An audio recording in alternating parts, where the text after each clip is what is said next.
वज़ीर आज़म ने एक बहुत ही स्ट्रॉन्ग पॉइंट रेज किया। उन्होंने कहा कि आलमी कवानीन के लिए हिंदू तवा नज़रिया बहुत ही खतरे का बाइस बन सकता है। आपको क्या लगता है, क्या इम्पैक्ट पड़ेगा इससे? जी हाँ, मेरे ख्याल में देखिए प्राइम मिनिस्टर की जो स्पीच थी बड़ी कम्प्रिहेंसिव थी। आज तो उन्होंने तमाम एस्पेक्ट जो दुनिया को इस वक्त कन्फ्रंट किए हुए हैं, तमाम जो कन्फ्लिक्ट्स है, मसले मसाइल उन्होंने जिक्र किया।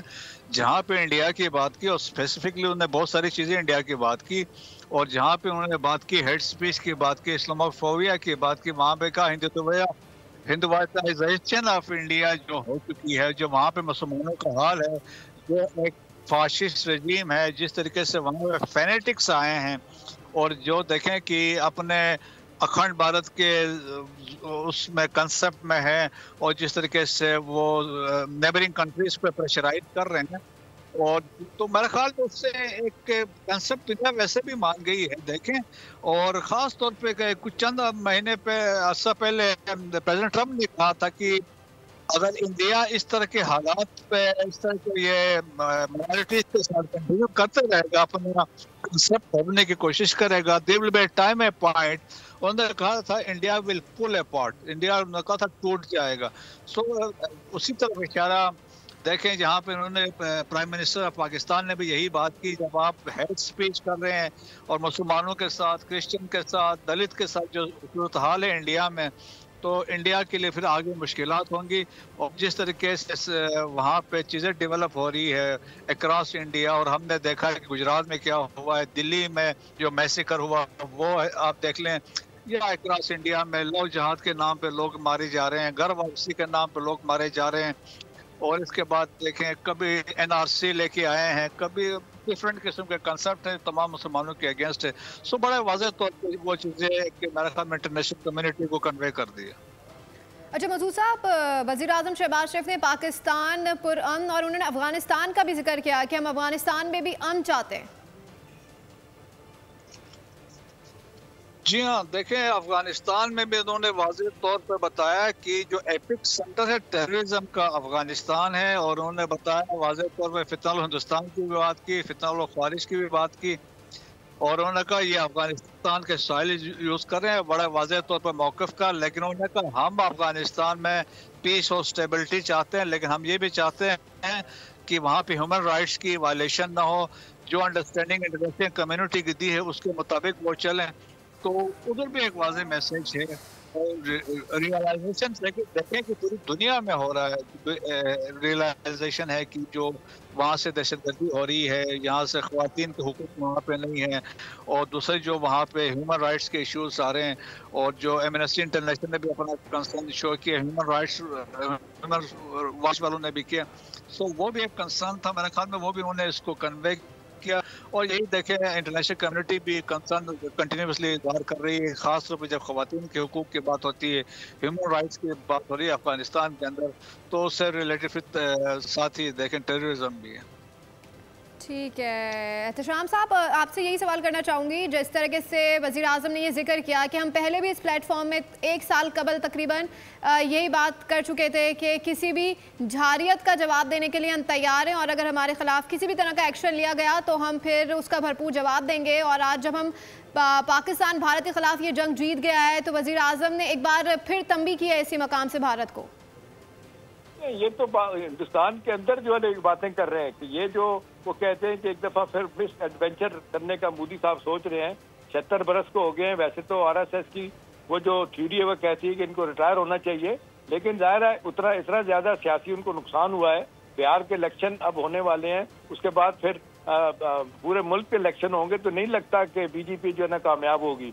अब उनके लिए सिर्फ यही रह गया कि पाकिस्तान की बोगी, पाकिस्तान के बारे में बातें कर करके एक दफा हमला किया, उसके बाद मुंह की खाई। अब फिर वही कहते हैं कि जी ये जो हमारा संदूर अभी ये चल रहा है ये कंटिन्यू रहेगा, लेकिन अब दुनिया ने देख लिया है कि ये अगर चलेगा तो क्या होगा। डेफिनेटली इस हवाले से आई एम श्योर कि जो बातचीत शहबाज शरीफ साहब की फील्ड मार्शल की हुई है प्रेसिडेंट ट्रम्प से, ये सारी चीजें बातें पता होगी क्या हुआ। अब ये भी उनको दुनिया को बताया जा रहा है कि हिंदुस्तान बहाना बनाएगा, खुद ही फॉल्स फ्लैग ऑपरेशन करेगा मकबूजा कश्मीर या बाकी जगहों पे, जिस तरह पहलगाम में हुआ इल्जाम पाकिस्तान पे लगाएगा और फिर ये मिस एडवेंचर करने की कोशिश करेगा। लेकिन सारी दुनिया ने देख लिया है कि जो हिंदुस्तान की नाअहली है वो एयरफोर्स वो जिस तरह बुरी तरीके से पिटी है वहाँ पे, उसके बाद जल्दी जल्दी वो इस तरफ नहीं आएंगे। लेकिन क्योंकि उन पर दबाव बहुत ज्यादा है, उनके लोग उनको कह रहे हैं कि जी पाकिस्तान अब हमसे 10 गुना छोटा है, पाकिस्तान पे जितना हम पैसा खर्च करते हैं डिफेंस पे पाकिस्तान वो करते हैं कोई तकरीबन 80 से 100 बिलियन डॉलर, हमारा तो 7 बिलियन डॉलर से ज्यादा दिफा का खर्च नहीं है। वो बता रहे हैं कि जी इसके बावजूद पाकिस्तान जो है ना उन्होंने अपनी बर्तरी साबित की, सारी दुनिया ने पाकिस्तान को मान लिया। आज बड़े बड़े इंटरनेशनल डिफेंस के अदारे लंदन में हो, किसी और जगह में हो, न्यूयॉर्क में हो, वो सारे पाकिस्तान की तारीफ कर रहे हैं। तो ये एक वार्निंग है उनकी तरफ से कि हिंदुस्तान अगर दोबारा करने की कोशिश करेगा तो इससे ज्यादा जो है ना उसको अजीमत उठाना पड़ेगी। तो मेरा ख्याल है ये दुनिया भी देख रही है, दुनिया को भी अंदाजा हो गया है, और ये प्राइम मिनिस्टर की ये वार्निंग बड़ी टाइमली वार्निंग है कि दुनिया देखे कि दुनिया में अमन के लिए कौन कोशिश कर रहा है। और दुनिया को अब पता चल गया कि पाकिस्तान का हर दफा दहशतगर्दी का इल्जाम लगा के और अमेरिका के साथ मिलकर सिक्योरिटी काउंसिल में पाकिस्तान के खिलाफ बातें करवाना, अब उनको पता चल गया है कि ये एक्सपोज हो गए हैं। ये ब्लफ पाकिस्तान ने कॉल कर दिया है कि असल जो दहशतगर्द कौन है, स्टेट टेररिज्म कौन करवा रहा है, चाहे मकबूजा कश्मीर है, चाहे पाकिस्तान है, या इवन नेपाल और बांग्लादेश और श्रीलंका के खिलाफ जो करते रहते हैं। यही वजह कि आज 11 इंसर्जेंसीज जो है ना आप देख लें उनके मुल्क पे चल रही है, लोग उनके इतने खिलाफ हैं। तो मेरा ख्याल है ये एक बड़ा इसको कहते हैं टाइमली खिताब है जिसमें दुनिया को बताया गया कि देखें इस वक्त हिंदुस्तान का माइंड सेट क्या है, हिंदुस्तान के लीडरों का माइंड सेट क्या है। वो एक जिसको कहते हैं एक ग्रेटर, जिस तरह इजराइल बनाना चाहता है ग्रेटर इजराइल, इनको भी लगता है कि जब एक हिंदुआता स्टेट बनाएंगे, वो कहते हैं एक सो कॉल्ड, इन्होंने भी एक नक्शा अपनी पार्लियामेंट में लगाया हुआ है जिसमें पाकिस्तान और बाकी रीजन के ममालिक को शामिल किया गया कि अल्टीमेटली आप ये इनमें शामिल होंगे। तो भाई बात यह है कि ये सब कुछ करने के लिए आप सफारती सतह पे जो अब जो हो रहा है, आप बड़ी ख्वाहिश करते हैं हिंदुस्तान कि मुझे सिक्योरिटी काउंसिल का मेंबर छठा बनाया जाए। वो तो पहले तो इतनी सारी दुनिया को पता है वो जो उसके पैरामीटर्स हैं उस पर उतरता ही नहीं है। ये तो कहा जाता है कि कोई भी मुल्क अगर सिक्योरिटी काउंसिल का मेंबर बनना चाहता है 5 के अलावा, तो उसके हमसायों के साथ ताल्लुकात ठीक होने चाहिए, कॉन्फ्लिक्ट उनके नहीं होने चाहिए। तो उनके तो हर हमसाये के साथ झगड़ा लड़ाई है। तो एक वहां से उनको रसवाई हुई। ज्यादा धचका जो लगाया कि जिस तरीके से अमेरिका ने उनको ऊपर टैरिफ लगाए, जिस तरीके से नो कॉन्फिडेंस किया उन्होंने, वो 30 मरतबा प्रेसिडेंट ट्रम्प कह चुके हैं मैंने जंग बंद करवाई। हमारे फील्ड मार्शल ने भी और प्राइम मिनिस्टर ने भी इस मुलाकात में कहा, अप्रिशिएट किया कि उन्होंने जंग रुकवाई, लेकिन वो स्टेट ऑफ डिनाइल में मोदी उनके साथी नहीं इस बात को मान रहे। तो प्रेसिडेंट ट्रम्प को इस बात का भी गुस्सा है कि मैं ये बात कहता हूँ, ये उसकी मुखालफत करते हैं। नतीजतन आज लोग कह रहे हैं कि हिंदुस्तान खुद जो है ना वो अमेरिका से दूर हुआ है। यही वजह है कि टैरिफ की बात हो, वो असला तेल खरीदने की बात हो, रशिया से सारी दुनिया उनकी मुखालफत कर रही है। खास तौर पे आपने देखा यूरोपियन यूनियन अमेरिका उसकी मुखालफत कर रहा है। तो हिंदुस्तान जो है बहुत बैकफुट पे है। अब उनको तो सफारती महाज पे ऊपर नीचे जो नाकामियां देखनी पड़ी हैं, लोग कह रहे हैं कि कहाँ उनकी सफारतकारी, कहाँ ये शंकर जो दुनिया का सबसे बड़ा अपने आप को सफारतकार कहता था छुपा बैठा है। अभी देखें उसको जब हिंदुस्तान ने इस लड़ाई के बाद बाहर भेजा हमारे साथ बाहर के बाद, तो उनको नहीं किसी ने पूछा।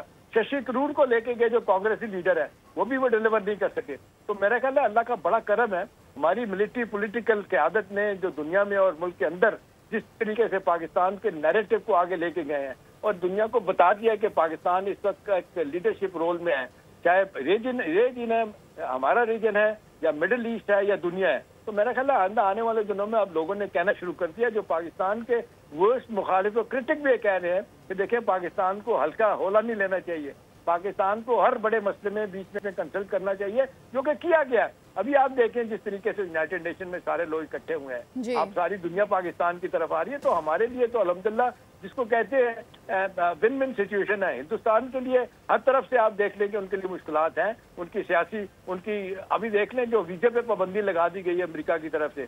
तो पहले 15,000 का वीजा था, अब 1 लाख वीजा उन्होंने HB1 उन्होंने कर दिया है अब इनके लिए, हिंदुस्तानियों के लिए। और टैरिफ 60% उन्होंने टैरिफ लगा दिए। तो मेरा ख्याल है हमारे लिए तो देखें 19% टैरिफ है, प्लस हमें प्रेसिडेंट ट्रम्प ने जो इत्तलात आ रही हैं एक बड़ी मार्केट एक्सेस देने का वादा किया है। वो कहते हैं जी ठीक है काउंटर टेररिज्म नहीं, हम पाकिस्तान के साथ हर फील्ड में, एनर्जी में, उसके बाद एग्रीकल्चर में, इंडस्ट्री में, साइंस एंड टेक्नोलॉजी में कोऑपरेशन करेंगे। माइंस एंड मिनरल के हवाले से पाकिस्तान के साथ चलें इंशाल्लाह माइंस एंड मिनरल्स के हवाले से भी इस पर तहफ़्फ़ुज़ात हैं वो दूर किए जाएंगे। हमारे साथ सीनियर तज़कियाकार एहतशामुल हक मौजूद थे, नुमाइंदा बोलियों जुल्करनैन इकबाल और ब्रिगेडियर रिटायर्ड मसूद अहमद साहब मौजूद थे। आप तीनों का बहुत शुक्रिया।